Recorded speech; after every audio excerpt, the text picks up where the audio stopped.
Gostaria de parabenizar vocês aqui sobre a vivência do carnaval, né? Em plena quinta pós-carnaval, última aula do dia, né? Estarem aqui presentes. Eu agradeço a atenção de vocês.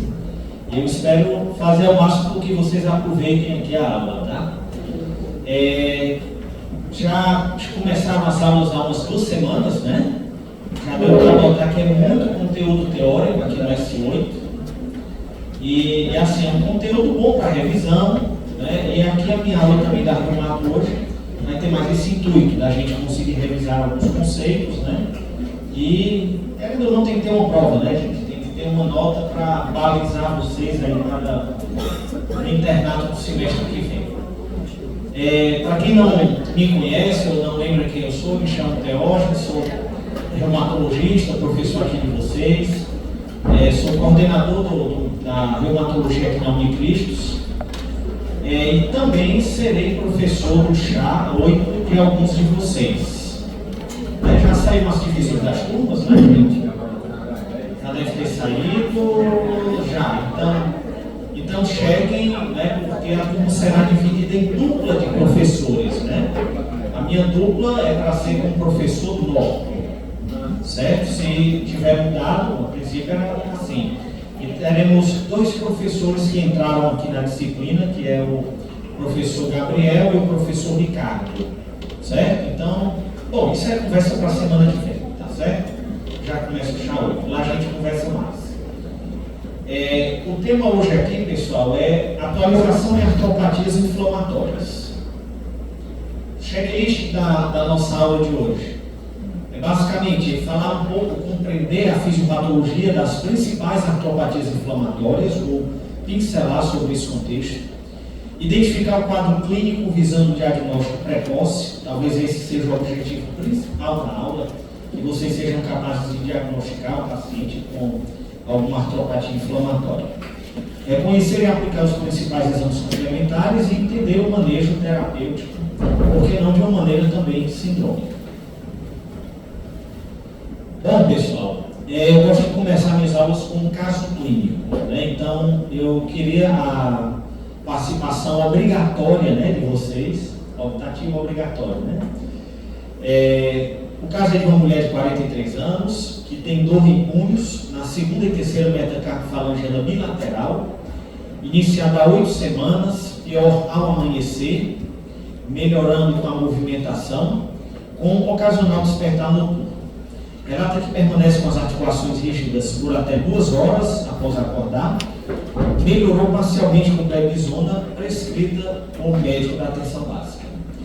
É uma tabagista de meia carteira por dia desde os 14 anos e ao exame físico realmente tinha a verificação dessa artrite e da dor nas articulações já descritas antes. Gente, aqui é uma revisão bem rápida. 2 questões. Eu queria que vocês caracterizassem o padrão da artrite. Lembrar aqui alguns termos que é importante. É um padrão articular inflamatório. Por que é inflamatório? Certo. Pronto. Melhora com? Movimento, perfeito. O que mais? É uma ritmita articular inflamatória, até porque o nome da minha aula é artropatia inflamatória. Não é só por isso. O que mais, gente? Vamos lá. Quanto ao número de articulações? É mole, poli ou mono? Lembram? É uma? E ainda mais. Ó. É uma poli, gente. Ó. 2 punhos, 2ª e 3ª metacarpofalangela bilateral. Então eu tenho 6 articulações, né? É uma poli aguda ou crônica? Por que é crônica? Mais de 6 semanas, que seriam as 8 semanas, né? Acometimento de pequenas articulações, correto? Predominando em mãos, certo? E tem um padrão do tipo aditivo, né? Ela vai se somando. Então esses termos, pessoal, é muito importante que vocês lembrem, né, quando forem revisar alguma doença reumatológica. E aí, gente, qual é o principal diagnóstico diferencial? Lúpus, artrite reumatoide. Certo. Gente, uma poliartrite aditiva crônica simétrica que predomina em mãos, até que se prove o contrário, isso é uma artrite reumatoide. Você tem que me provar e dizer que não é artrite reumatoide. Certo? E aí, gente, eu começo com a primeira parte da aula, que é justamente essas artropatias inflamatórias. Artrite reumatoide. É uma breve introdução, gente, sobre aspectos históricos da artrite reumatoide, né, que data lá do século XVIII. Era uma doença que era entendida como uma gota que acontecia em pessoas que tinham um nível socioeconômico mais baixo, né, uma vez que a gota era uma doença proveniente da nobreza, né, dos reis. E é uma doença autoimune, imunomediada, inflamatória, crônica, simétrica. Acomete principalmente as articulações sinoviais, mas pode haver sim o acometimento extraarticular que eu vou relembrar aqui a vocês. Em termos de incidência, pessoal, temos uma incidência de 30 casos a cada 100 mil pessoas e uma prevalência de 1%. 1% é muito pouco, doutor Teógenes. Gente, se você pegar a população de Fortaleza e considerar 1% da população de Fortaleza e região metropolitana, que isso daí dá quase 3 milhões. Eu estou falando de aproximadamente 30 mil pessoas que têm artrite reumatoide só na região metropolitana de Fortaleza. Então vejam que é uma doença que tem importância em termos de saúde pública também. E é uma doença típica de mulheres na idade entre 35 e 55 anos. O que chamamos de mulher adulto jovem. É o típico de autoimunidade, assim como o lúpus, o Sjögren já é um pouco mais diferente, esclerose sistêmica, mas lúpus e artrite reumatoide a gente tem essa faixa etária bem parecida. Gente, e se tiver alguma dúvida e quiserem interromper, fiquem à vontade, tá certo? Bom, pessoal, eu vou mostrar aqui alguns aspectos da fisiopatologia na artrite reumatoide.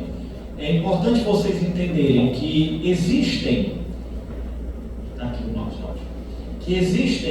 os fatores ambientais, e genéticos, que isso daqui não se muda por via de regra. Lembrar que existe esse HLA, que é o HLA DRB1, que é um HLA que está relacionado a um pior prognóstico na artrite reumatoide, e esse HLA por vezes cai em prova de residência. Certo? Eles dão um caso clínico de artrite reumatoide e no final pergunta qual o gene que está mais associado ao pior prognóstico. É o HLA-DRB1. Notem que outros fatores ambientais, como o cigarro, como a microbiota, o sexo feminino, fatores étnicos, tudo isso, pessoal, pode tornar o indivíduo suscetível à artrite reumatoide. Então, esse paciente que tem uma suscetibilidade genética, que tem um fator ambiental atuando em cima de si, ele vai desenvolver um processo de autoimunidade, a produção de citocinas, de autoanticorpos, como o anti-CCP, como o fator reumatóide.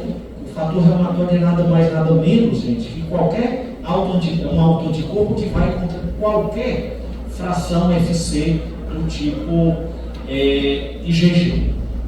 E aí, pessoal, notem o seguinte, que existe um tempo entre o indivíduo assintomático e o indivíduo sintomático, já classificado como artrite reumatoide. Esses pacientes, pessoal, podem levar até 10 anos, certo? Para o desenvolvimento da doença. Então, eu como triagem, eu vou solicitar de CCP para todo mundo? Não, certo? Mas, caso você tenha uma autoimunidade, foi investigado e viram lá o anti-CCP reagente, há sim um risco de o desenvolvimento de uma artrite reumatoide nos próximos 10 anos. Certo? Isso existe, mas de rotina não é recomendado que se faça na população de uma maneira geral. Bom, pessoal, esse outro slide aqui do New England, do artigo do McKinsey, é basicamente para mostrar, reforçar a questão do fator ambiental do cigarro, que o cigarro, inclusive, piora o prognóstico na artrite reumatoide, as periodontites, né, por porfiromonas gengivales, que é um gene que está bem associado à ativação e atividade da doença reumatoide. E notem que o paciente que tem artrite reumatoide, pessoal, eles apresentam uma perda da tolerância imunológica, certo? Então, o que é que acontece? O paciente que tem uma perda da tolerância imunológica, ele vai ter o quê? Reação inflamatória contra antígenos próprios, certo? É o contrário do que acontece com a grávida, né? Se vocês forem se perguntar como que uma grávida, né? Como é que a maioria das gravidezes não resulta em uma perda do bebê? Né? Porque se você for pensar, 50% de material genético de outra pessoa. Isso não acontece, gente, por quê? Porque a grávida tem uma tolerância imunológica, que é justamente o contrário da artrite reumatoide. Deu para entender, gente, a analogia? E aí vamos misturar agora a coisa. O que é que vocês acham que acontece com uma mulher com artrite reumatoide engravidando? Ela vai melhorar da artrite reumatoide. Por quê? Porque vai aumentar a tolerância imunológica. Isso daí é mediado por umas células chamadas células T-reguladoras, ou se vocês quiserem ser chiques, falarem em inglês, né? T-regs, né? As suas células T-regs servem justamente para essa tolerância. Deu para entender, gente? É muito importante isso e por vezes está sendo cobrado em prova de residência esse aspecto. Quando eu digo prova de residência, entenda-se também como uma prova teórica aqui da Cristo, por que não, né? A gente também prepara vocês para isso. E aí, pessoal, vejam só o interessante da artrite reumatoide, que envolve também outras manifestações sistêmicas. É uma reação inflamatória, vai aumentar a doença cardiovascular, processo de aterosclerose. Então, o paciente com artrite reumatoide, ele tende a ter um pior risco cardiovascular quando comparado à população geral, um maior risco de osteoporose, síndrome metabólica, alterações cognitivas e até mesmo psiquiátricas, como depressão, ansiedade, né? Para vocês terem ideia, pessoal, existem estudos, né, assim, que ainda muito principiante, da utilização de imunobiológico para algumas doenças psiquiátricas, como, por exemplo, o bipolar, né, ou a esquizofrenia. Né? Parece que passa também pela interleucina 6, que é um marcador que vocês vão ver na artrite reumatoide. Então vejam que a artrite reumatoide não é uma doença que, na minha opinião, se restringe apenas à articulação. Né? Quando o reumatologista trata, ou o médico generalista da artrite reumatoide, ele também está pensando no coração, no pulmão, no olho, como vocês vão ver mais adiante. Bom, gente, aqui esse slide é basicamente para mostrar a vocês as principais citocinas. E essas citocinas são vias de bloqueio também no tratamento. Lembrar que o TNF é a citocina principal, sem sombra de dúvidas, mas existe também a interleucina 1, tem uma droga chamada Ananquira, que não existe no Brasil, né? E temos também outras citocinas, como a interleucina 6, que é onde atua o tocilizumab. Temos também a ativação do CD20, né, do linfócito T CD20, que aí é onde o rituximab vai atuar.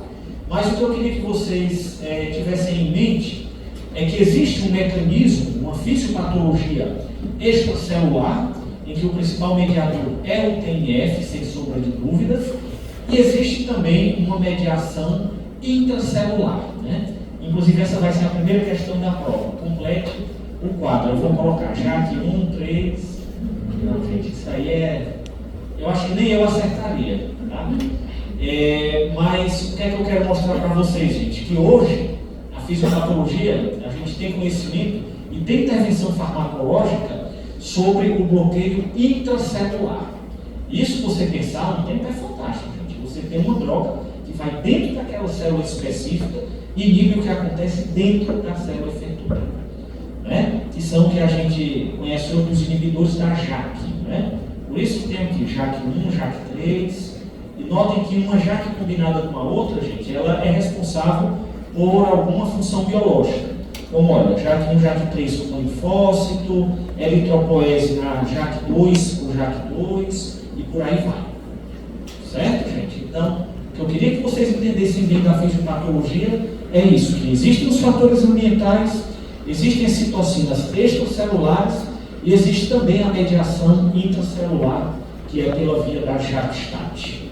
Ok, gente? Tranquilo até aí? Não tão tranquilo, né, gente? É difícil isso aí.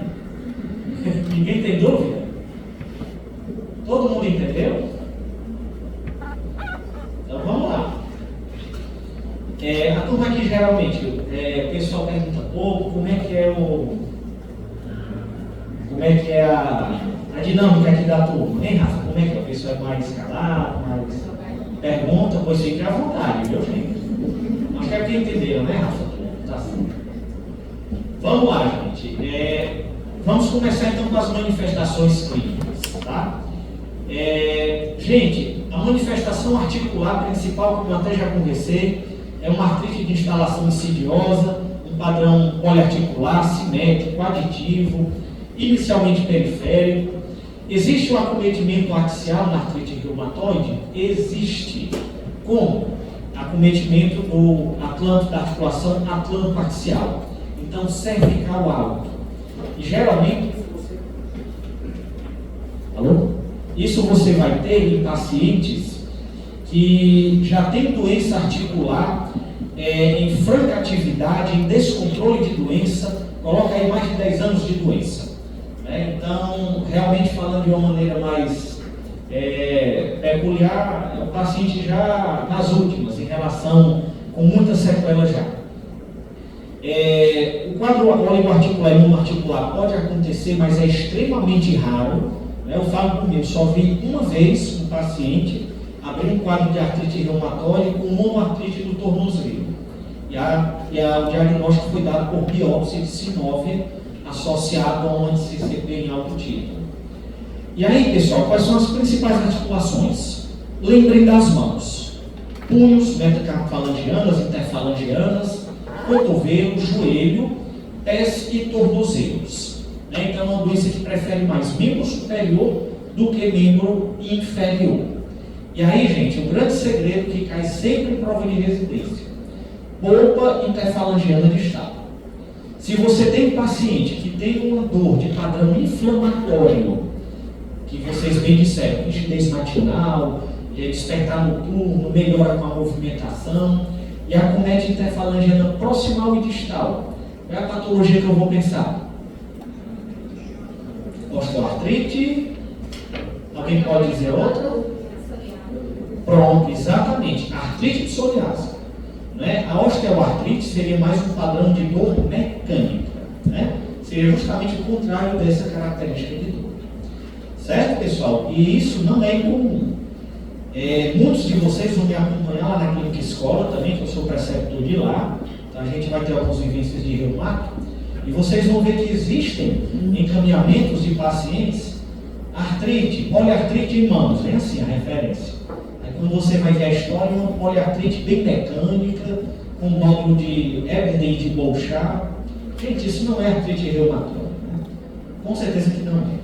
Tá bom, pessoal? Então, o grande conhecimento que vocês devem relembrar é de que polpa a interfalangiana distal. Bom, gente, aqui algumas imagens. A artrite, pessoal, ela é mais até palpável do que visível, tá? Mas eu queria que vocês observassem, por exemplo, que essa articulação aqui, que é a segunda metacarpo, e a terceira e a quinta também, notem que elas estão mais altas. Estão notando isso? Isso daí é um edema, tá? Um paciente com edema inicial.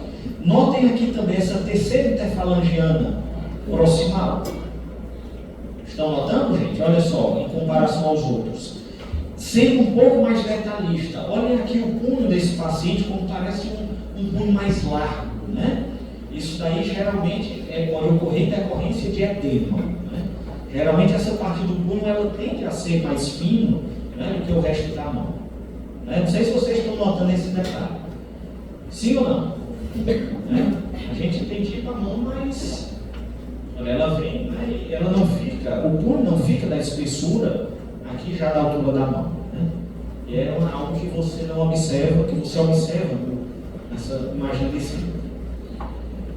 E aí, pessoal, ali era uma artrite reumatoide mais inicial, e agora eu vou trazer a vocês uma artrite reumatoide mais sequelar, né? Aí já com dano, né? Notem que tem uma flexão aqui da interfalangiana distal e uma extensão da interfalangiana proximal, bem como notem também uma hipotrofia dessa musculatura dorsal.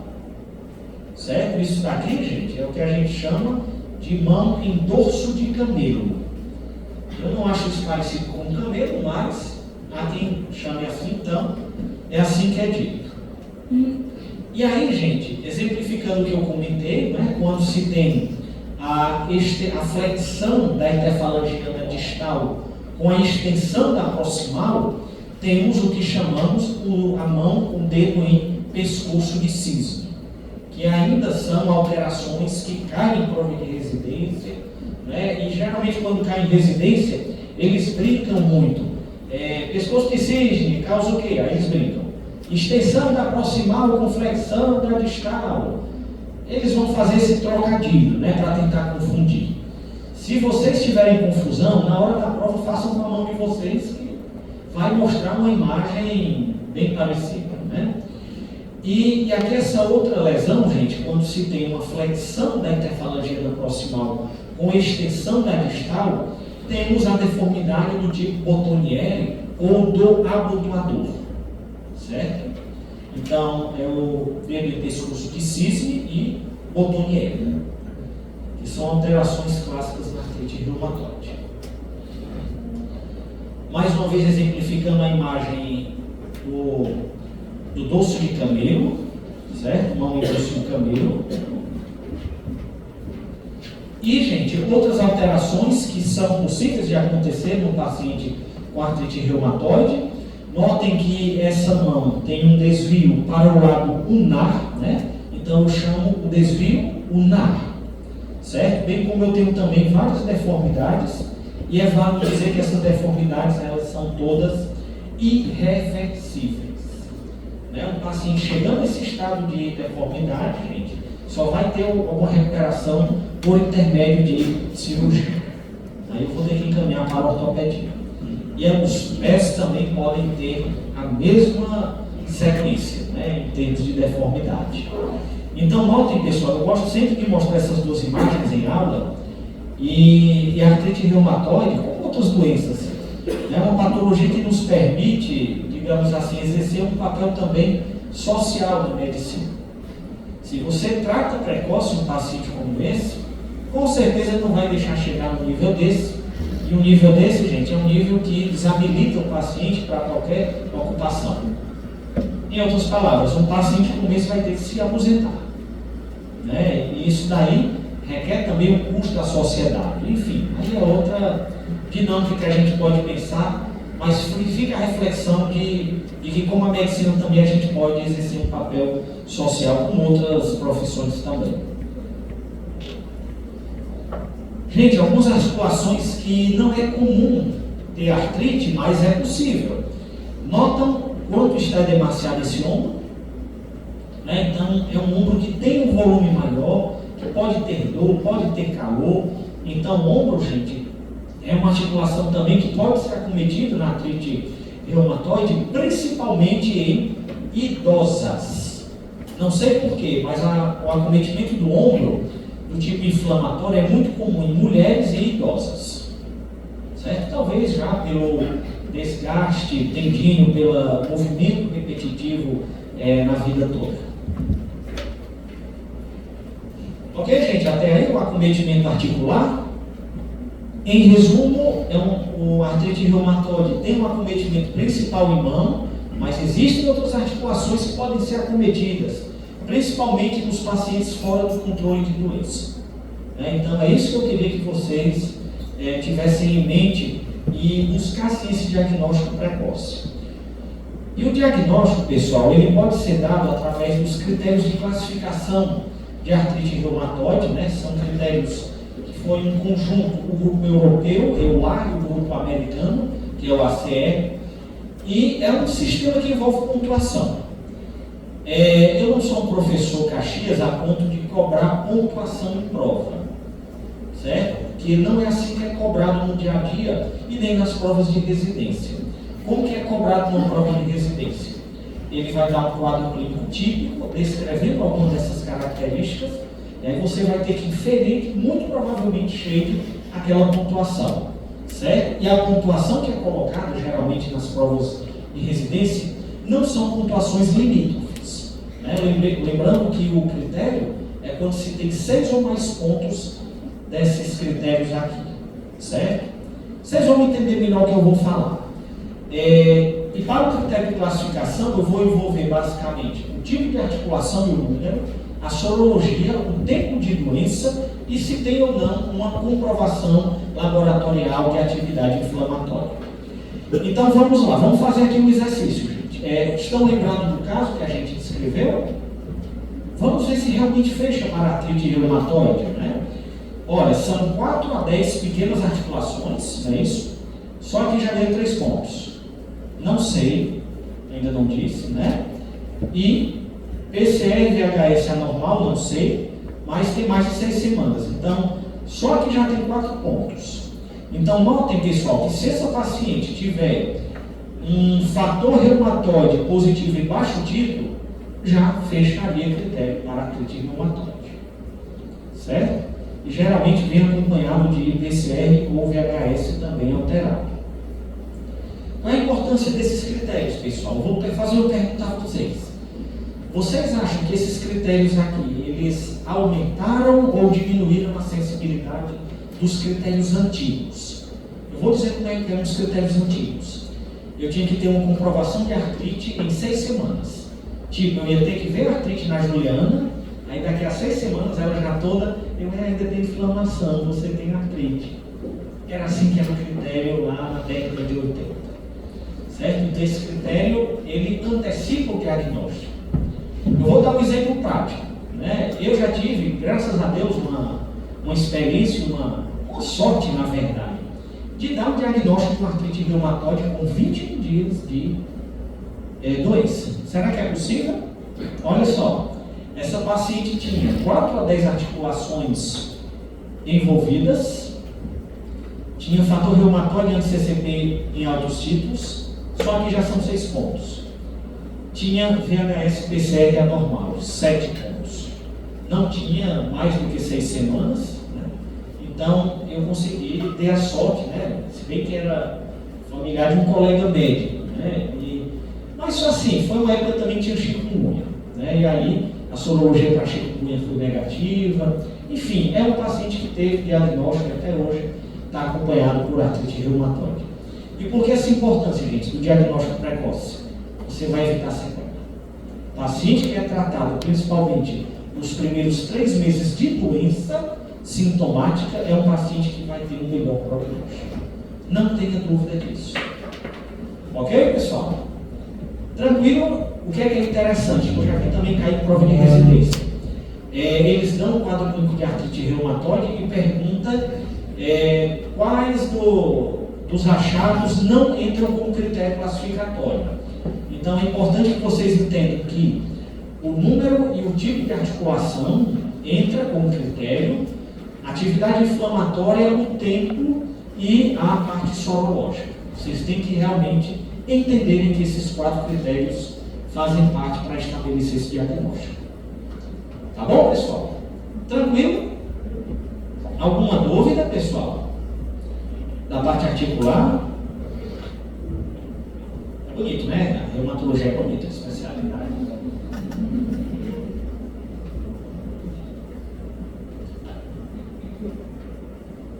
Vamos lá, então. Bom, pessoal, eu já falei bem agora da parte articular. Eu agora vou falar da parte extra-articular. Professor Teóstenes, eu vou me preocupar com todo paciente ter alguma alteração extra-articular? Não. Quem são os pacientes que têm maior risco? Paciente que tem doença poliarticular. Quando eu digo poliarticular aqui, gente, mais de 10 articulações acometidas. É aquele paciente que vem punho, metacarpo, interfalangeira, joelho, tornozelo, tudo que você imaginar. São pacientes que têm algum anticorpo positivo. Esse paciente ele tende a ter um prognóstico pior. Pacientes que são tabagistas. Então vejam só que o tabagismo, gente, não é algo danoso apenas para a questão pulmonar, para a pneumologia. Também é importante na reumatologia. O paciente com artrite reumatoide, ele tem que realmente cessar o tabagismo. E olha lá o HLA que eu comentei, gente, o DRB1. O HLA-DRB1, ele é um HLA que está relacionado a um pior prognóstico. E quando eu falo de manifestações extraarticulares, eu lembro de várias, como por exemplo, essa manifestação, que é um paciente que tem artrite reumatoide, apresentou um quadro de mononeurite múltipla, evoluindo com polineuropatia e isquemia dos dígitos. Certo? Isso daqui é tipicamente uma vasculite reumatoide. Doutor Teódio, se eu não intervir, o que é que vai acontecer? Imagina, talvez a vesícula não vai ficar da mesma cor, necrosada, ou ela vai realmente perder somente essa parte que está necrosada. Então, vejam que isso daí é uma emergência médica. Tá, gente? Não é o objetivo da aula, mas um paciente com doença reumatológica que tem uma lesão grave dessa, geralmente é um paciente que vai precisar de pulsoterapia. E o que é pulsoterapia? É quando eu faço metilprednisolona, ou seja, corticoide em altas doses, com um imunossupressor potente, que no caso é a ciclofosfonina. Tá, gente? Não é o objetivo da aula, mas acho interessante comentarmos isso. Lembrem do olho, né? Olho no olho do paciente, né? Então, o médico acima de tudo tem que olhar no olho do paciente, literalmente, né? Que muitas vezes a chave de alguma doença imunomediada está lá. E também lembrar do pulmão, que é um outro sítio, né, de manifestação extraarticular. Gente, eu vou falar aqui das principais manifestações extraarticulares. Manifestação cutânea, que é a manifestação mais comum na artrite reumatoide, que esses são os famosos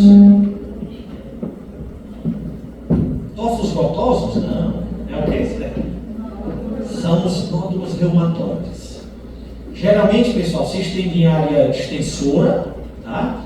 Gosta muito dessa região do antebraço, do cotovelo, e geralmente são nódulos endurecidos. Será que isso aí dói, gente? Geralmente não dói, tá, gente? É indolor. E ela é aderido à superfície óssea. Para vocês terem ideia, a literatura fala que 30% dos pacientes com AR podem desenvolver nódulo reumatoide e desses, 95% tem fator reumatoide positivo. Então, notem aí como a positividade do fator reumatoide como um fator de mau prognóstico até para manifestação extraarticular. Ótimo. Eu ia justamente com esse nome. Kailine era o que eu ia dizer, viu, Kailine? Aqueles que me perguntam, isso aí é reversível? Gente, geralmente não é, tá? Mas o que é que acontece? Tende a diminuir com o tratamento. Né? O nódulo reumatoide, ele tem proporção com atividade de doença persistente e contínua. Certo? Então, se vocês estiverem na unidade básica de saúde, e o Caíne é engraçado, vocês vão para o posto de saúde, lá para o ISEC, né? Na disciplina, aí a gente passa lá nas vivências, aí vocês chegam, professor, vimos lá o nódulo reumatoide hoje no posto. Quando vocês virem, saibam que não é uma doença pequena, é uma doença com mau prognóstico, é uma doença que precisa de tratamento ontem.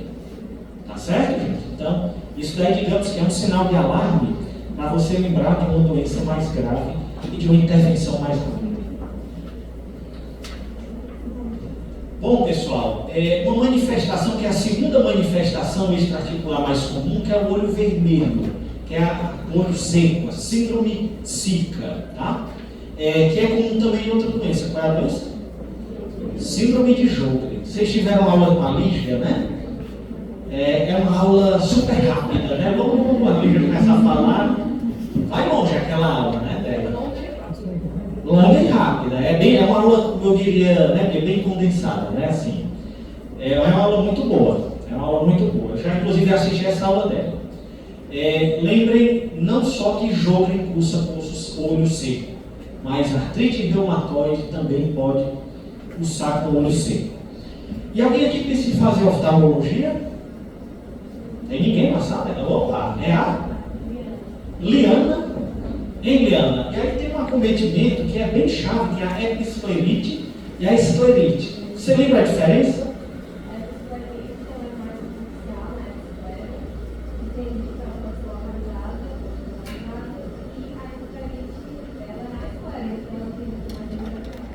Perfeito, é sinal de que realmente ela quer oftalmologia. Realmente ela quer oftalmologia, porque o aluno no 8º semestre que lembra ainda da oftalmologia é porque quer muito oftalmo, que é uma belíssima área, né? Não foi a minha praia, mas tudo bem. E é importante entender isso, gente. Como é que eu vou diferenciar clinicamente uma esclerite de uma episclerite? A episclerite geralmente é o olho vermelho, indolor. O paciente geralmente não tem dor. É aquele paciente que tem artrite reumatoide, aí alguém olha, veja, tu está com o olho vermelho? É assim que acontece.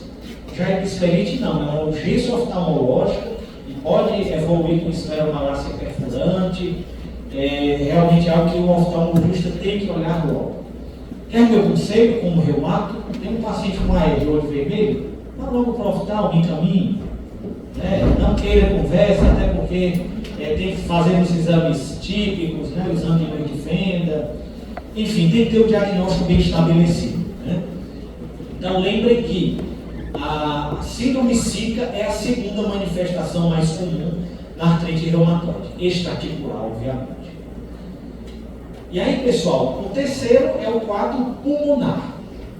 E aí, gente, eu tenho um paciente com artrite reumatoide que eu vou embaralhar mais ainda aqui a cabeça de todos.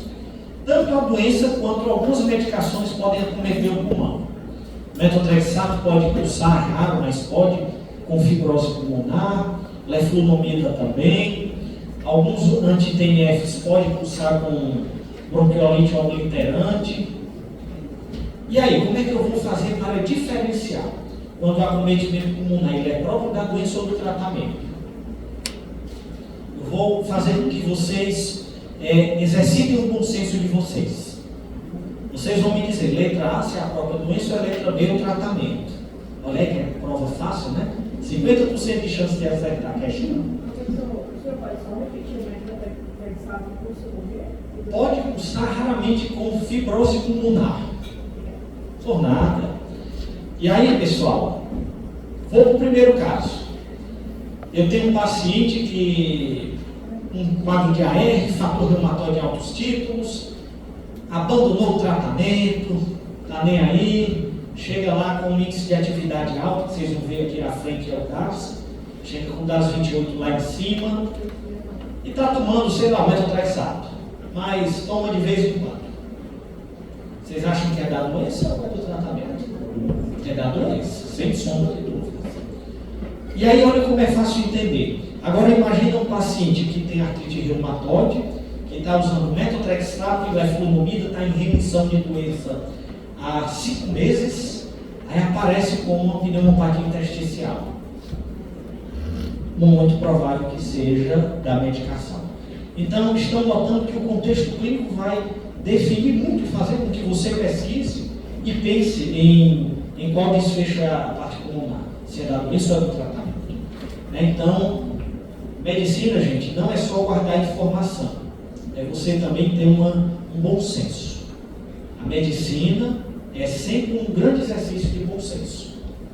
Certo? Ok, gente? Olha aí, se colocasse uma questão dessa lá na prova, isso é uma beleza, né? Todo mundo ia errar ou acertar, né? Todo mundo ia acertar. Gente, pneumopatia intersticial, fibrose é o que pode acontecer. Os livros de clínica médica gostam de citar a síndrome de Kaplan, que é o que acontece com a pneumopatia intersticial em pacientes que tem alguma pneumoconiose, né? Tem contato com sílica, com asbesto, e desenvolve não só artrite reumatoide, mas também o quadro pulmonar. E lembrem também, pessoal, que a artrite reumatoide ela pode cursar com derrame pleural. E esse derrame pleural, pessoal, ele às vezes gosta de ser cobrado em prova, porque é um derrame pleural especial, ele é diferente. É um derrame pleural, um líquido pleural de cor esverdeada, ou seja, é torcedor do Palmeiras, né? Eu não gosto do Palmeiras, mas é verde, né? Então o que é que eu posso dizer? E chama a atenção também que a glicose ela é baixa no líquido pleural. Né? E glicose baixa em qualquer líquido biológico, pessoal, a gente já pensa em quê? Em uma doença bacteriana ou fúngica, né? Alguma coisa do tipo. Mas na artrite reumatoide não. A artrite reumatoide com derrame pleural pode sim ter uma glicose baixa. Ok, gente? Então as provas gostam de cobrar. Eu já vi uma vez cair em cima de uma prova de cirurgia, prova de residência de cirurgia, sobre contexto de líquido pleural. Deve ter sido um cirurgião torácico, né, que tenha feito isso. Suspeito até que seja, que tenha sido, porque é casado com um colega reumato, né? Então, suspeitei quem foi. Ok, pessoal? Tranquilo? Manifestação cardíaca, pessoal. A pericardite, que é uma manifestação geralmente assintomática, geralmente é um achado mais pós-mortem. E aí, pessoal, na artrite reumatoide, a ortite, ou seja, inflamação da aorta ou alguma lesão valvar, são contextos raros. É muito raro acontecer. É tão raro que se vocês tiverem um caso desse na residência ou no internato, publiquem. E de preferência me convidem também para publicar com vocês. Certo? Mas é raro. Podem publicar que vocês vão conseguir.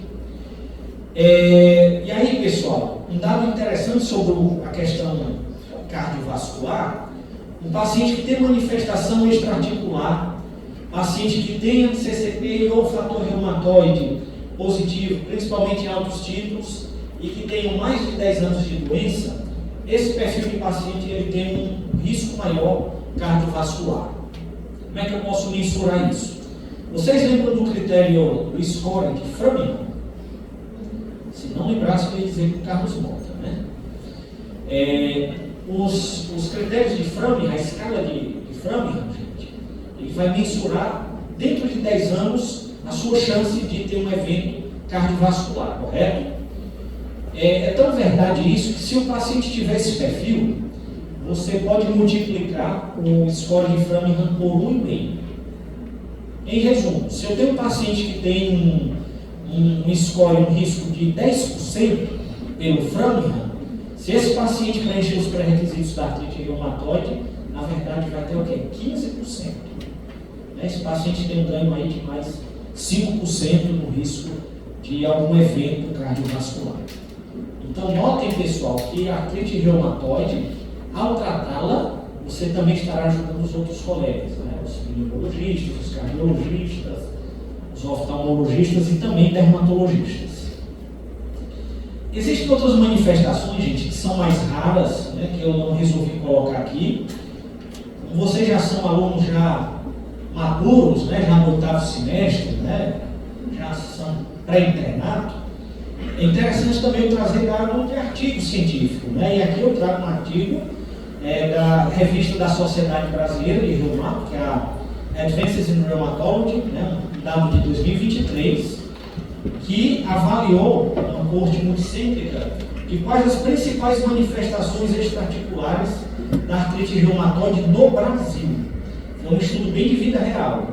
E olhem aí, gente, foi de acordo com a literatura. Em primeiro lugar, nódulos reumatoides, colocou aqui a anemia, né, que a anemia, gente, acaba que é uma manifestação pela questão da atividade inflamatória persistente, né? Toda atividade inflamatória persistente vai levar a anemia, como também pode levar a uma plaquetose, né? Então, é um achado que pode haver também. O olho seco, né, que é a síndrome Zika, e também a pneumopatia intersticial, doença intersticial pulmonar, né? Lembre que existem outras, como a esclerite, a serosite, vasculite e as neuropatias periféricas, né? Graças a Deus, gente, notem aqui com esse dado, nessa parte maior aqui, que equivale a 77%, geralmente o paciente tem uma manifestação extra-articular, certo? E muito raro tem duas manifestações. Então, gente, eu costumo dizer, né, que algo em torno de 95% dos pacientes tem até duas manifestações extra-articulares na artrite reumatoide, né? Isso dos pacientes que têm manifestação extra-articular. Ok, pessoal? Tranquilo? Tudo dominado aí a parte extra-articular? Alguma dúvida? Gente, eu estou devagar, estou lento, estou falando difícil. Tá tranquilo a fluidez da aula? Ninguém está com dúvida, gente. A turma aqui é boa, viu? Devia ter colocado as questões mais fáceis, mais difíceis na prova. Estou esperando o 10 aí na reumato, né? Quando é a primeira prova de vocês? Já teve? Antes do carnaval? Que presentão, hein? Não caiu alguma coisa de reumato? Já vai cair agora. Gente, esse semestre é um semestre muito rápido. Vocês vão notar isso. Muito assunto, muito tema. No começo dá um pouco de medo, mas no final vocês vão estar bem tranquilos. Vocês já vão estar dizendo que venham me internato. É sério, vamos comigo. Eu sempre escuto essa choradeira de vocês no início do semestre. E sempre dá certo. Viu, gente? Vamos lá. Bom, pessoal, já passei da parte clínica, agora vamos para a parte complementar, né? De maneira racional, o que é que eu vou solicitar, o que é que eu vou analisar em um paciente com uma artropatia inflamatória, de uma maneira geral? Gente, eu tenho exames que podem denotar inflamação, como o VHS, PCR, a eletroforese de proteínas, exames gerais como hemograma, TGO, TGP, função renal, tireoide. É importante também, até para alguns diagnósticos diferenciais, bem como também para avaliar efeito medicamentoso, né? Lembrar que os medicamentos podem cursar com hepatotoxicidade, né? Anti-inflamatórios com insuficiência renal. Lembrem das sorologias virais, vírus B, C, HIV, o vírus da chikungunya, o vírus do HIV. Lembrem também de um outro que não é vírus, mas é importante, que é a sífilis, tá? Não é incomum, gente. Eu já tive vários pacientes que vieram para mim com artrite reumatoide, e aí, ao ser diagnosticado, a ser feito toda a rotina, está lá com VTRL, FTA-DS alto, e na verdade não melhorou com corticoide, melhorou com uma medicação chamada penicilina benzatínica, né? Então vejam, pessoal, que se você não tiver esse diagnóstico diferencial em mente, você pode até piorar o prognóstico do paciente com sífilis. Imagina eu fazer corticoide, metotrexato, anti-TNF para um paciente com sífilis. Ótimo, né? Vai ter outras apresentações atípicas da sífilis, como hepatite sifilítica, alguma coisa, né? Que é um quadro grave. E lembrem, né, que eu tanto falo aqui do fator reumatoide e do tal do anti-CCP, né, que são marcadores de mau prognóstico da doença e ajudam bastante na especificação do diagnóstico. Uma pergunta, gente. Anti-CCP, é só artrite reumatoide que positiva anti-CCP? Alguma outra doença positiva? O que vocês acham? Se o professor Teósofo está perguntando, é porque deve existir. Ou está inventando, né? Alguma coisa mais. Gente, qualquer doença granulomatosa pode cursar com um anti-CCP elevado. Então, tuberculose, hanseníase, leishmaniose, tá? Pode positivar anti-CCP. É o comum que isso aconteça? Não. Mas pode. Isso daí aumenta muito a especificidade para a artrite reumatoide, porém não garante o 100%. E fator reumatoide, gente, qualquer infecção pode aumentar o fator reumatoide, né? A idade também tende a aumentar o fator reumatoide, né? Então não é incomum você ter paciente com 60, 70 anos com fator reumatoide positivo. e não quer dizer nada clinicamente falando, né? Esse perfil de paciente geralmente tem titulação baixa. Ok, pessoal? Para vocês lembrarem. Excelente pergunta. Excelente pergunta. O que vocês acham, pessoal? Pode. São os que chamavam antigamente de artrite reumatoide soronegativa. Né? A literatura hoje abandonou mais esse termo, porque a indicação de soropositividade, soronegatividade, já remete muito ao HIV. Né? Então, existe sim artrite reumatoide com FR e ou anti-CCP negativo. E eu vou te dizer quantos por cento. A literatura diz que é algo em torno de 25% a 30%. Muito provável, existem outros autoanticorpos que a gente não mede na prática clínica e, logicamente, vai ser fator reumatoide anti-CCP negativo. Tá bom? Excelente a pergunta. Por isso que os critérios lá, gente, olha, se você for, rapidinho aqui, volta. Olha só, experimenta aí um paciente que tem 4 a 10 pequenas articulações, experimenta mais de 10 articulações, com VHS normal, alterado, né? 5 mais 1, 6, né? E com mais de 6 semanas. Existe sim essa possibilidade. Oi. Azul? Isso, é o azul, antistreptolisina, né? Ele é usado, é um marcador que é utilizado como critério para febre reumática. Aí já é antes dos 16 anos, né?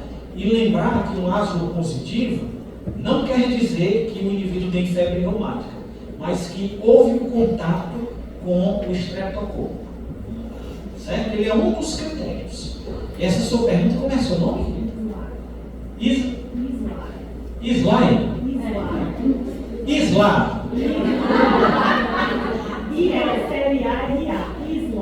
Islara, fácil, Islara.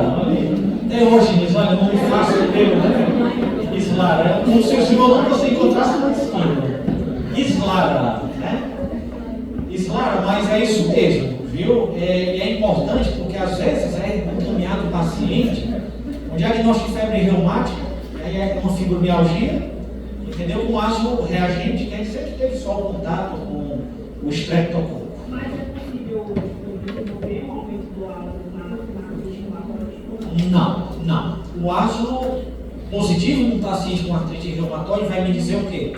Que esse paciente teve contato com o estreptococo. Pode ter sido um faringo amigdalite que ele teve e curou. Olha. Tá? Não vai ter correlação com a doença. Claro. Sim. Existe. De acordo com o acometimento, né, da febre reumática, se tiver cardite principalmente ou não, o prazo é aumentado de 21 para 25 ou até mesmo 40 anos, né, e se o paciente for cardiopata valvar, aí vai até o fim da vida. De 21 em 21 dias tem que fazer uma dose de penicilina benzatina. Intramuscular e dói, viu, gente? Vou dizer, dói, viu? É um dos poucos traumas da minha infância. Viu? Que antigamente tudo era penicilina benzatina. Eu lembro, eu pivete que tomei 7 dias seguidos. Até hoje eu lembro, viu, da dor, viu? Penso 2 vezes em prescrever para alguém. Acontece, né? Ok, Isla? Pronto, não vou esquecer nunca mais seu nome, viu? Tem essa vantagem de eu ter errado aqui, que eu não vou mais esquecer o seu nome. Pronto, principalmente se você for minha aluna do chá. Gente, vamos para a imagem, certo? Eu não vou assim mostrar tudo de imagem, mas eu queria trazer para vocês uma racionalidade sobre solicitação de imagem em reumatologia de uma maneira geral. Radiografia, pessoal. A radiografia é um método de imagem barato, porém, para o diagnóstico de artrite reumatoide, eu vou ter apenas se tiver erosão, alguma sequela já, algum desvio articular ou do tipo. mas é um exame que é útil para monitorizar a progressão de doença. Hoje é muito utilizado, pessoal, o ultrassom com Doppler, né, que na verdade é o Power Doppler, que é um tipo de Doppler voltado para a articulação propriamente dita, e além de estimar a inflamação, ela também serve como um meio, né, para facilitar a infiltração com o glicocorticoide, né, e joelho também ácido hialurônico está sendo muito prescrito hoje. E lembrar, pessoal, que a ressonância nuclear magnética também é um método que pode ser usado, é um método muito sensível, porém a questão do custo inviabiliza e se peça com tanta frequência. Tomografia, gente, eu não coloquei tomografia, esqueci, ó. Não foi porque eu esqueci, gente, é porque a tomografia, no contexto articular, ela geralmente não tem uma importância tão grande. Eu costumo dizer que a tomografia é uma radiografia mais cara.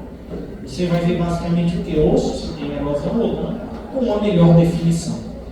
Ela não é útil para avaliação de partes moles. Então, por exemplo, isso daqui é uma indireta para vocês, quando se formarem e estiverem aí. Gente, tem coisa pior que eu não ver o mato, assim, chegar, fibromialgia. Dor lombar, o doutor disse que eu tenho 2 hérnias. Aí vem com tomografia, exame físico, nada para anunciar tal. Aí para você convencer a paciente que aquele exame não é o adequado, né, gente? Então, assim, se for pedir um exame de coluna para avaliar a lombociatalgia, peça uma ressonância, que vai avaliar partes moles, vai avaliar bem o disco. Ok, pessoal? Então, já fica um outro aprendizado aqui para vocês em termos de imagem. Aí se o paciente chega para você e diz, doutor, não tenho dinheiro para ressonância, pode acontecer. Aquela velha história, cara, só tem tu, vai tu mesmo, né? Então vamos dar TC. Mas lembrando que é um exame que não nos dá uma acurácia tão grande. Eu detesto TC para articulação, avaliação óssea. Bom, pessoal, aqui mostrando algumas imagens, né? Um paciente que tem desvio ulnar. Notem que eu não consigo ver nem o processo estiloide da ulna, logicamente porque talvez o processo não exista mais, já foi totalmente erodido. E notem também, gente, como o espaço aqui é reduzido, e principalmente nessa outra mão, eu não observo mais a definição entre os ossos do carpo, né? Ou seja, um paciente que já tem o quê? Destruição e anquilose óssea, né? Notem erosão óssea, olha só aqui, gente, erosão bem bonita. Então, aqui é uma mão realmente tipo de uma artrite reumatoide. E olhem aqui, gente, a ressonância, como é interessante. Até para quem é leigo, consegue perceber que é uma ressonância que tem uma alteração. Aqui para mim não está tão legal, gente, tá? A resolução perde, mas eu acho que para vocês fica legal. Notem que aqui, gente, é a estrutura óssea, né? Notem que tem um hipersinal. Gente, o hipersinal no osso, isso daí é edema ósseo. Olha só aqui como está a cor do osso, gente. Tem umas áreas brancas de hipersinal, né? Que o mouse está em cima de uma. Isso daqui traduz o quê? Um edema ósseo, né? Com algum grau de erosão. Olha só aqui, gente, que não tem continuidade do osso. Perda da continuidade articular, né? Do osso justo articular. Notem também aqui essa parte mais branca, que é o quê? Derrame articular. Certo? Então, notem como a ressonância ela nos oferece realmente um subsídio para o diagnóstico. Professor Teógenes, você já pediu alguma vez ressonância para dar diagnóstico de AR? Já. Quando? Aqueles casos duvidosos que não fecham pelos critérios, mas você tem que fazer alguma coisa, investiga, não deu nada, radiografia normal, você olha a mão do paciente, é uma mão reumatoide, né? E aí, muitas vezes, a ressonância vai nos ajudar nesse caso, e aí é onde entra o bom senso clínico, né, que eu comentei com vocês. Ó, eu vou mostrar por aqui. Essa parte aqui. Isso aqui é tudo ali. Bem aqui, ó. Aqui era para ter osso, era para ter mais ou menos a densidade dessa estrutura aqui. Vê que tem um hipossinal aqui. Isso aqui já é destruição óssea. Olha, ele está, né, olha só, fazendo isso, né? Irregular. Tem uma perda de continuidade da superfície justaarticular. Ok, pessoal? Todo mundo conseguiu enxergar? Sim? Então, agora em frente. Pessoal, artrite reumatoide. Em quem é que eu tenho que me preocupar na artrite reumatoide? Qual é o paciente que eu olho para ele e digo, socorro, vou logo encaminhar para o Dr. Teógenes ou algum outro reumato de confiança? São esses pacientes que têm essas características, que têm alto anticorpo e altos títulos, que têm uma manifestação extraarticular, que têm mais de 20 articulações acometidas, que tenham VHS e PCR persistentemente elevado. É aquele paciente que eu trato, ele melhora na artrite, mas sempre me chega com VHS e PCR alto. É aquele paciente que tem erosão precoce. O que seria erosão precoce? Paciente que tem menos de 1 ano de doença e já tem erosão óssea. Início antes dos 30 anos, tabagismo, depressão e aqueles pacientes que têm um RAC elevado. Para quem não sabe quem é o RAC, gente, é um questionário que avalia a qualidade de vida do paciente, a qualidade, a saúde, como o paciente vê a sua saúde. Tá? Quanto maior o RAC, pior a saúde que o paciente considera. Tá, gente? Então, esses tópicos estão correlacionados com doença de pior prognóstico na artrite reumatoide. É importante, gente, isso aqui às vezes cai em prova de residência e eu também gosto de cobrar esse tipo de coisa. Certo? Então, é algo que vocês realmente devem entender, um alerta, né, de preocupação. Artrite reumatoide. Tratamento, pessoal. Eu vou falar aqui de uma maneira breve, tá? Que é atualizado. Isso aqui vocês até já viram na disciplina de reumatologia, né? Mas vale a pena a gente revisar porque mudou um conceito, pouca coisa mais mudou. Lembrem, pessoal, que fiz o diagnóstico do paciente com artrite reumatoide. Primeira medicação eu tenho que fazer um DMARD, né? Que são as drogas modificadoras de doença reumática. Que eu tenho metotrexato, eu tenho a leflunomida, eu tenho a hidroxicloroquina e a sulfasalazina. Geralmente o que é feito? Metotrexato. Metotrexato ele é a droga de escolha. Geralmente eu faço o metotrexato associado a um corticoide ou algum anti-inflamatório. Entendam o corticoide ou anti-inflamatório como uma droga sintomática na artrite reumatoide. Certo? Então eu fiz um DMARD, que geralmente é o metotrexato. O paciente já está 3 meses com metotrexato. Se não responder, eu vou associar um segundo DMARD, que geralmente é a leflunomida. Certo, pessoal? Então, vejam bem. Tive o diagnóstico, comecei o metotrexato junto com o corticoide. Daqui a 3 meses eu reavalio, o paciente não melhorou, não atingiu a meta no tratamento, eu vou ter que acrescentar um segundo DMARD, que geralmente é a leflunomida. Ok?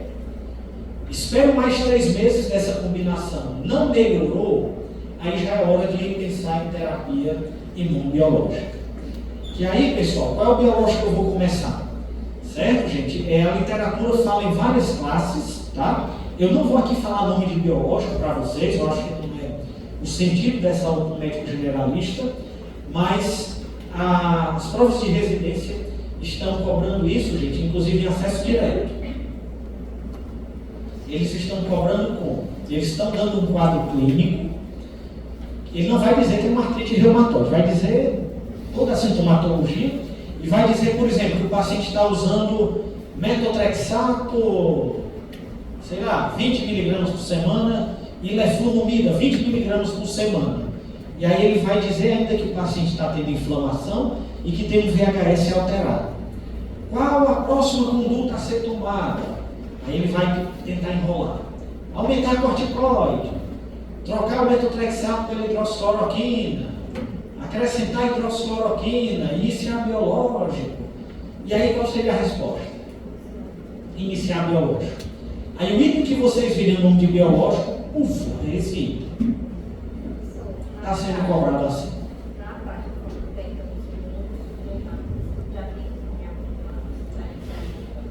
Minha sugestão é Kailine, né? Quase, olha aí, Kailine. Kailine, na prática, como é que funciona? Né? O que é que eu sugiro? É um paciente com artrite reumatoide que tem mau prognóstico, é tabagista, tem manifestação extrarticular, começa o seu metotrexato, o seu corticoide, mas já encaminha.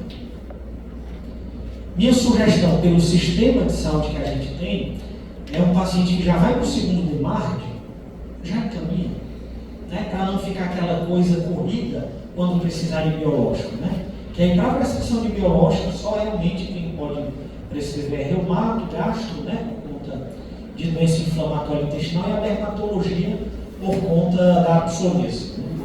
Geralmente são essas as especialidades. Tá bom? Só mesmo para a questão logística. Mas assim, se você tem o conhecimento e tem como encaminhar rápido o paciente, o problema é que a nossa realidade não é assim. Ok? A gente tem que dar aula também para a vida, né, gente? De vocês.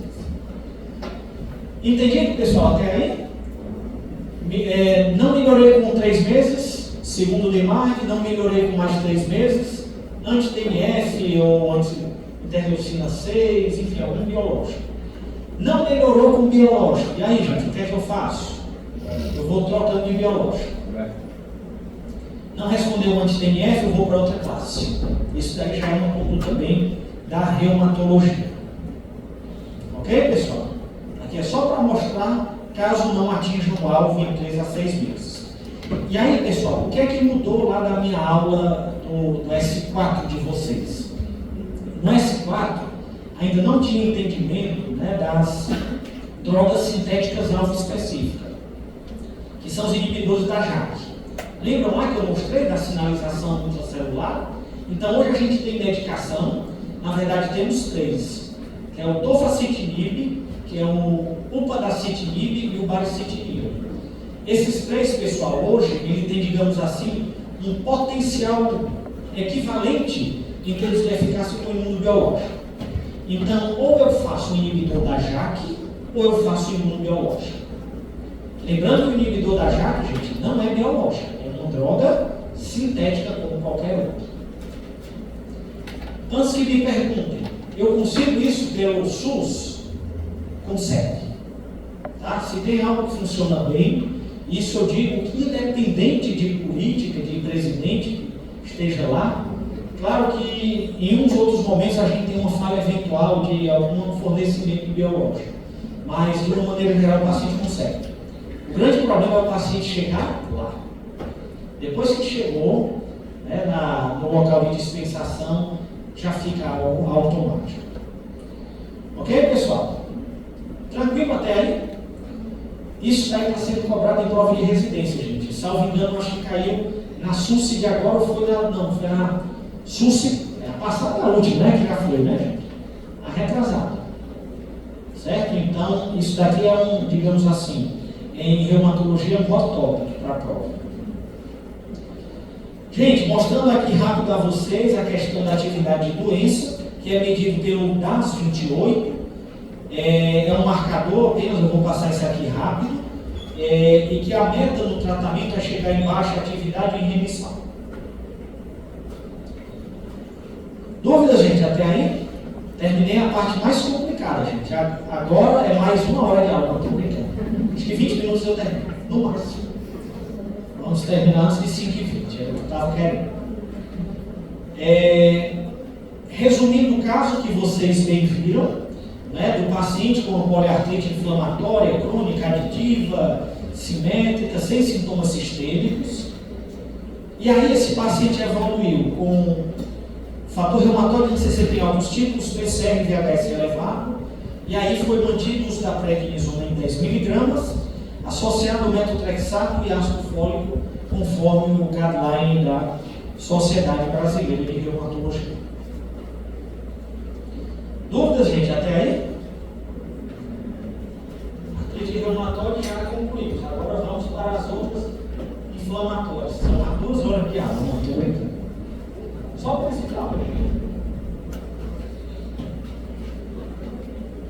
Vocês estão cansados, né, gente? Vindo aí do carnaval, da quinta. Hoje foi aula o dia todo aqui. Aula teórica. Antes da minha aula, foi aula de quem? Professora Simone.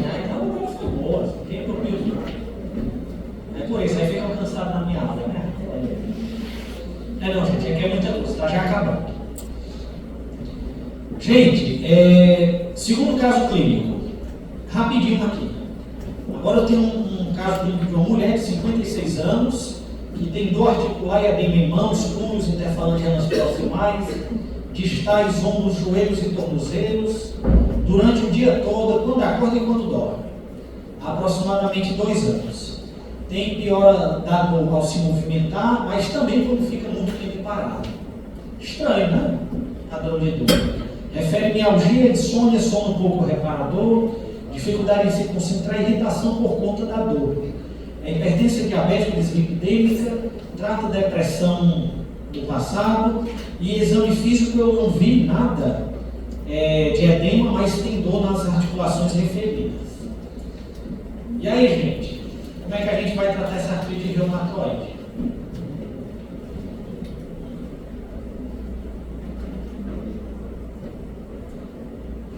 Joguei vocês no fogo, viu?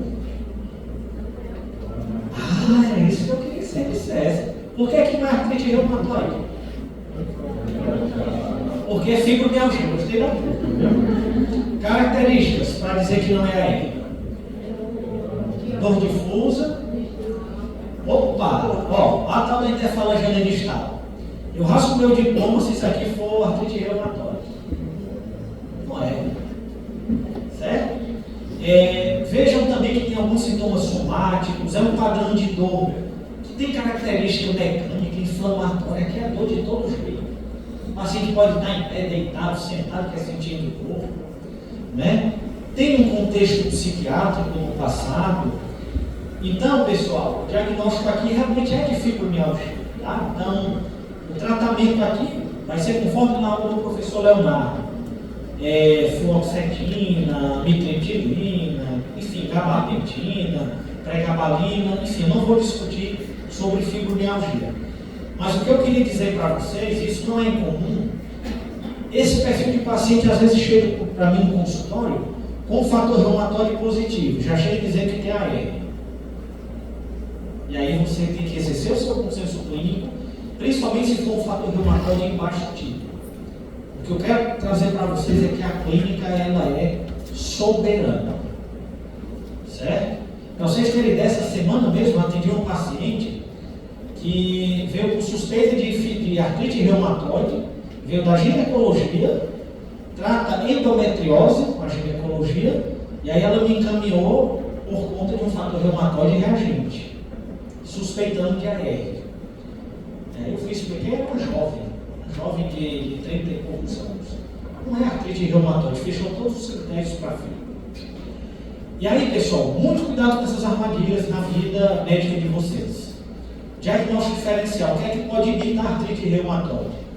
As doenças do colágeno, as doenças infecciosas, artropatia por cristal, vasculites, as espondiloartrites periféricas, a psoríase, o hipotireoidismo, paraneoplasias e não esqueçam da tal da fibromialgia, né, que é importante também. Gente, estamos na reta final da aula. Último caso.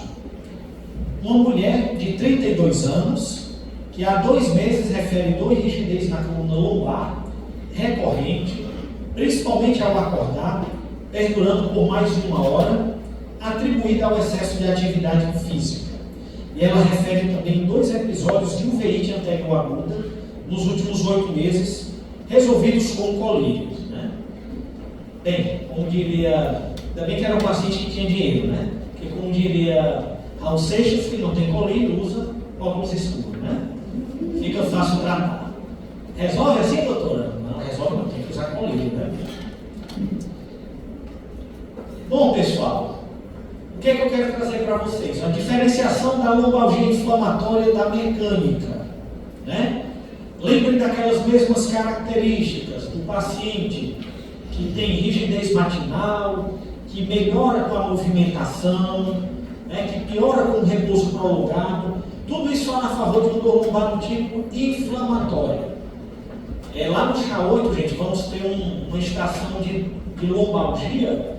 E aí a gente vai exercitar muito disso daqui da história clínica, né, dos sinais de alarme de lombalgia. E a dor inflamatória, ela é um sinal para lá. A atenção que eu dou aqui a vocês é sobre a rigidez matinal, tá, gente? Que para dor lombar são 30 minutos, né? Enquanto para dor periférica, lá da artrite reumatoide, é 1 hora.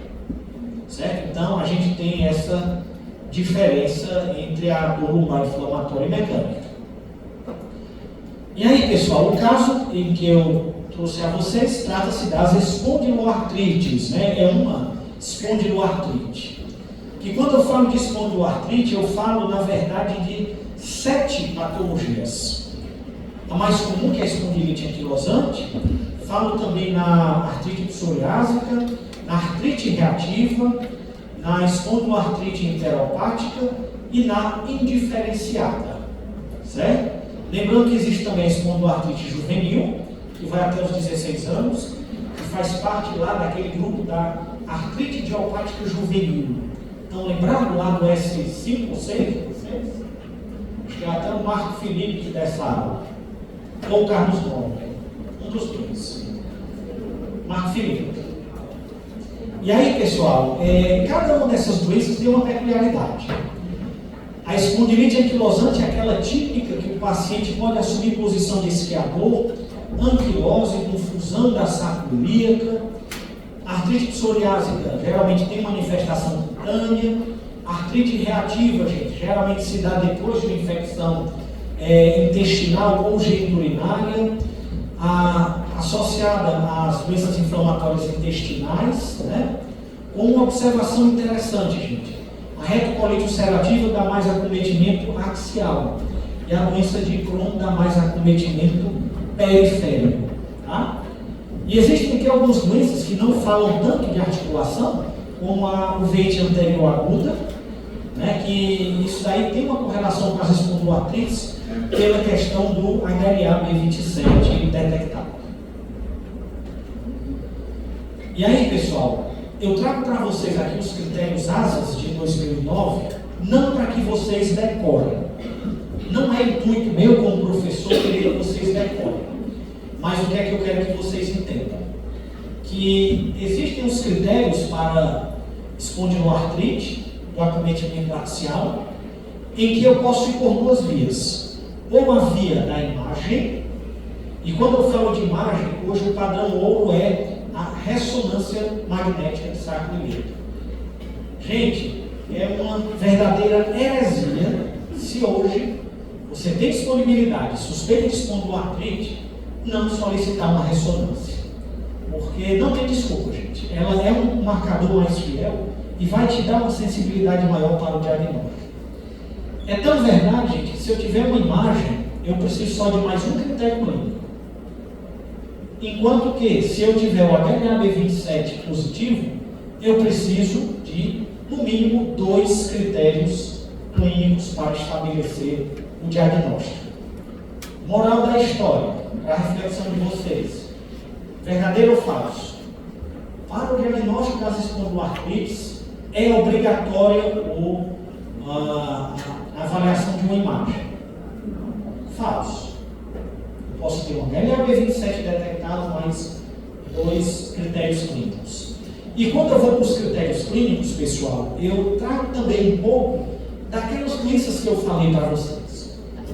Dor inflamatória lombar, artrite, entesite, geralmente a entesite de calcânio, que é muito comum na espondilite anquilosante, uveite, dactilite. A dactilite é muito comum na artrite reativa e na artrite psoriásica, inclusive é um dos critérios para a artrite psoriásica. Psoríase eu não vou nem dizer o que é, né? Doença inflamatória intestinal, colite, doença de Crohn. Boa resposta ao anti-inflamatório. É aquele paciente que tem uma dor lombar inflamatória, toma um anti-inflamatório e 48 horas está zerado. Deixa de tomar, né? Quem acha que ficou bem, volta de novo. Então chama atenção isso. História familiar de espondiloartrite também é algo interessante. HLA-B27 detectado e uma PCR elevada. Lembrando, se você considera um HLA-B27, né, gente, você elimina esse HLA-B27 aqui dos critérios. Ele não conta 2 vezes. Ok, pessoal? Então é importante vocês entenderem como as espondiloartrites podem vir. Imagine as doenças. manifestação cutânea, uveíte, dactilite, e por aí vai. O mesmo princípio para considerar quando tem uma espondiloartrite periférica. O que é uma espondiloartrite periférica? É quando o paciente tem uma espondiloartrite, mas não tem um acometimento axial. Só tipicamente periférico. E aí, gente, eu vou tentar passar para vocês alguns conceitos de manifestação extraarticular importantes, né? No olho, gente, a uveíte é algo que é muito cobrado também em prova de residência. Como é a uveíte da espondiloartrite? Geralmente é uma uveíte unilateral, ou seja, o indivíduo tem só um olho acometido e o outro não. Ela geralmente é aguda, o paciente está bem, de uma hora para outra começa a ter a uveíte. Ela afeta geralmente a câmara anterior do olho, tá? Por isso é também chamado de iridociclite, tá? Porque vai pegar a câmara anterior do olho. E geralmente, pessoal, ela tem remissão espontânea, certo? E recorrente. E a recorrência, gente, geralmente é alternante. Eu tenho uma crise no olho direito, a próxima crise vai vir no olho esquerdo. E assim sucessivamente. A minha pergunta, se é algo que tem remissão espontânea, por que eu tenho que tratar? O problema, gente, é que tem remissão espontânea, mas ela vai gerar fibrose. E aí uma das fibroses, gente, é lá no corpo ciliar, né? E aí você vai ter o quê? Uma menor drenagem do humor vítreo. E aí o acúmulo de humor vítreo dentro do olho, o que é que vai acontecer? A famosa aumento da pressão intraocular, que é um nome bonito para glaucoma. Certo? Então, tratar é uma urgência médica. Quanto tratar mais rápido, menor a chance de fibrose no corpo ciliar. Ok? Se for mais posterior, gente, geralmente o indivíduo vai ter mais alguma alteração de acomodação visual, certo? Bem menos grave do que, por exemplo, o glaucoma. Mostrando aqui alguns segmentos, gente, né? A psoríase, né? Das espondiloartrites, pacientes com lesões eritematodescamativas. Uma outra lesão descamativa chamada ceratodermoglenorrágico, que é comum na artrite reativa. Isso também pode acontecer na glande peniana e é chamada de balanite cicinata. Esse mesmo processo pode ocorrer na glande.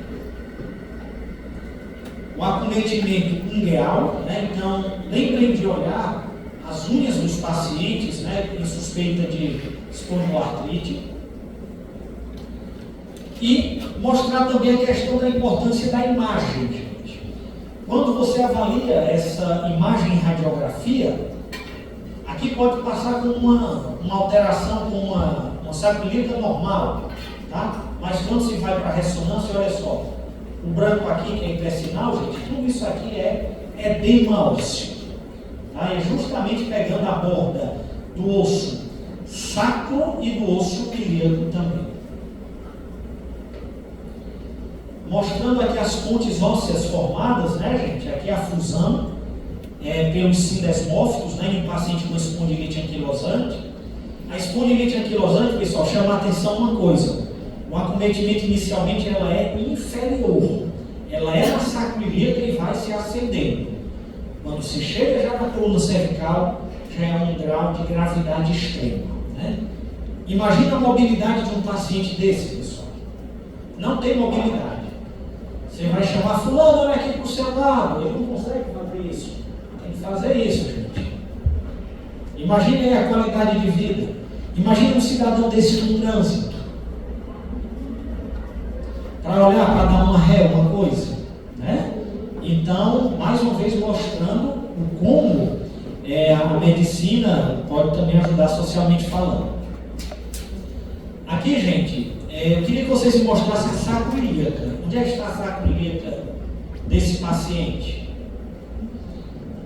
Eu não vejo mais, porque ela já não está mais entre nós, tá? É o que chamamos de anquilose, né? Aí a gente já tem uma fusão de sacroiliaca, né? Me entendam bem, gente, pelo amor de Deus, não é que eu estou falando palavrão. Isso daqui já é uma sacroiliaca fundida, tá?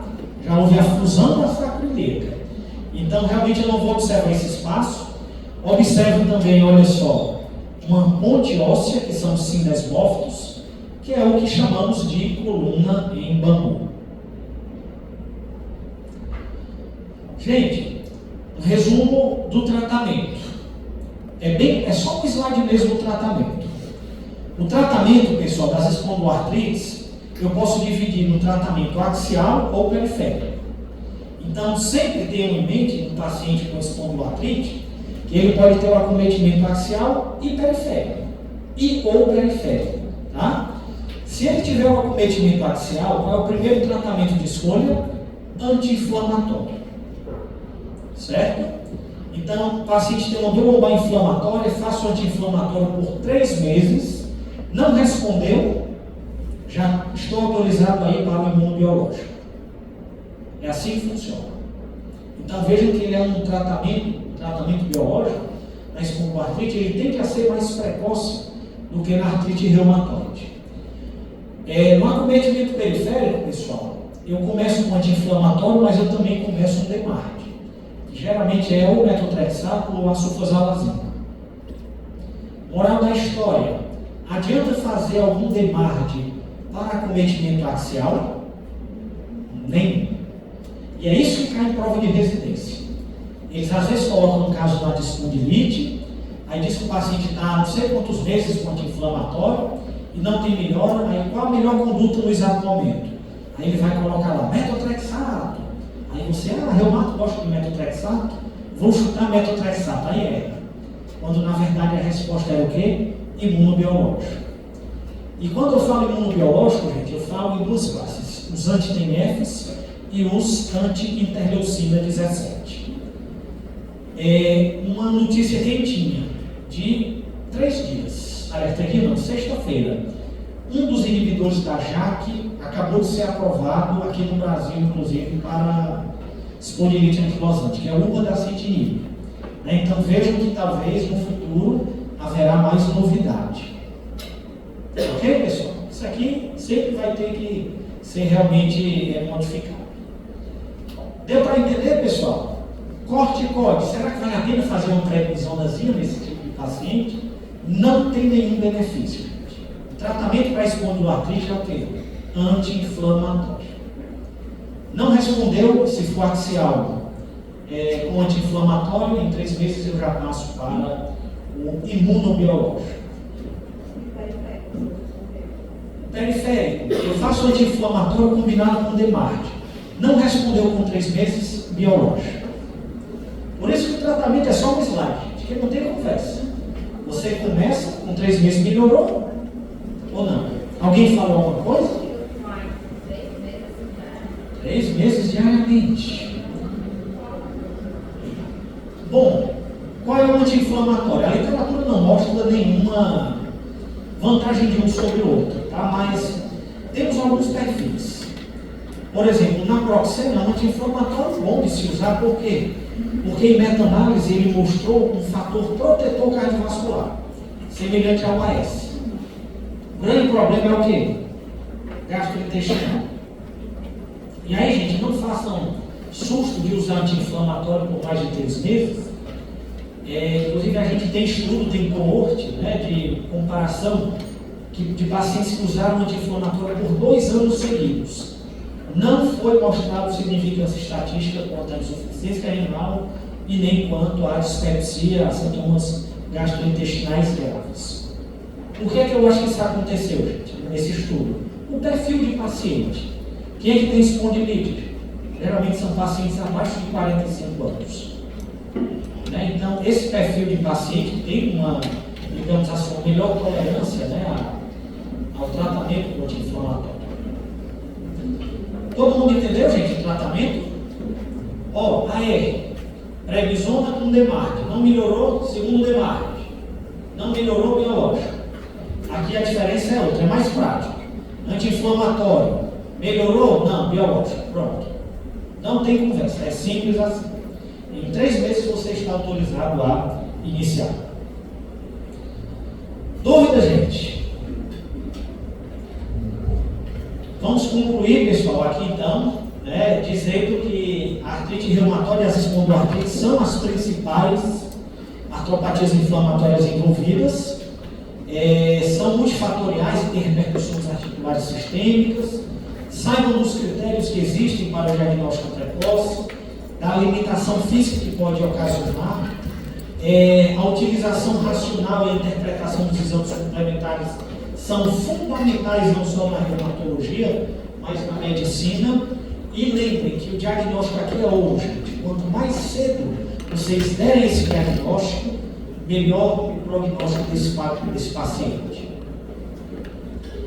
E aí, pessoal, só para terminar, lembrar aqui de uma ferramenta que vocês podem ficar à vontade de usar. Não sei se usaram lá no S4 de vocês, mas a plataforma Reuma Cristos, que tem aí artigos, entrevistas, guidelines, né? Tem as aulas também teóricas.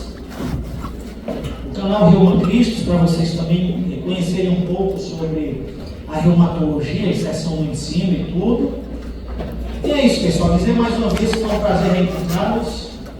Aqui estão meus contatos e